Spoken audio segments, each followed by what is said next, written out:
हातीकडेच पकडून ठेवली.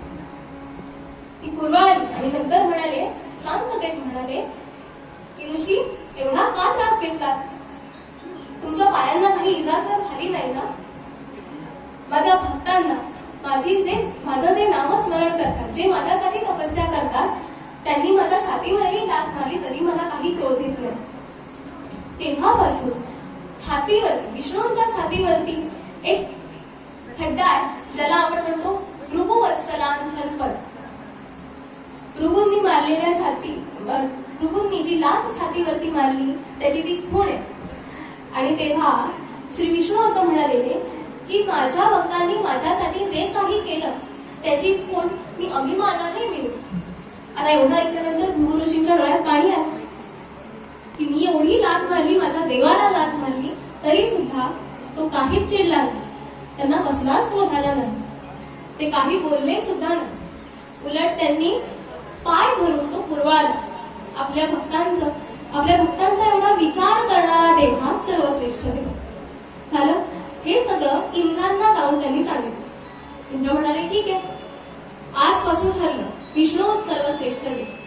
ही गोष्ट इथेच राहिली. पण दैत्य कुळात जन्म घेणारे आणि 3 जन्म घेणारे हे राक्षस जय आणि विजय यांना आता पृथ्वीवर जायची वेळ आलेली. कारण शाप तर भृगु ऋषींनी दिला.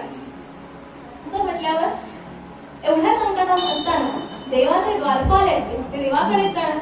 ते म्हणाले, बघा तेव्हा आम्ही फक्त आमचं काम केलं, आम्हाला तुम्ही सांगितलं आत कोणाला पाठवायचं नाही, आम्ही पाठवलं नाही. आता हा जो शाप मिळाला त्यातून तुम्हीच आम्हाला मुक्त करा. आता असं म्हटल्यावर द्वारपालांना साथ कोण काही देणार म्हटल्यावर श्री विष्णू म्हणाले की 3 जन्म तर तुम्ही घ्यालच, तुम्ही दैत्य कुळातही जन्म घ्याल, तुम्ही राक्षसही व्हा, पण तुमच्या उद्धारासाठी मी स्वतः जन्म घेईन. हे 3 जन्म कुठले? दोघांचे, जय आणि विजय, या दोघांचेही 3 जन्म. पहिला जन्म होता हिरण्याक्ष आणि हिरण्यकश्यप. हिरण्याक्ष म्हणजे हिरण्य म्हणजे सोनं आणि अक्ष म्हणजे डोळा.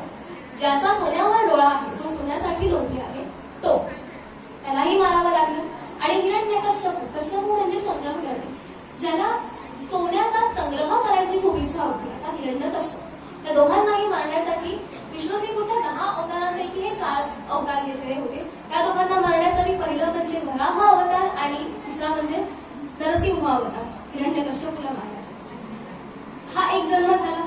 त्याच्यानंतर दुसरा अवतार रामावतार घेतला विष्णूने. तो कुणाला मारण्यासाठी? रावण आणि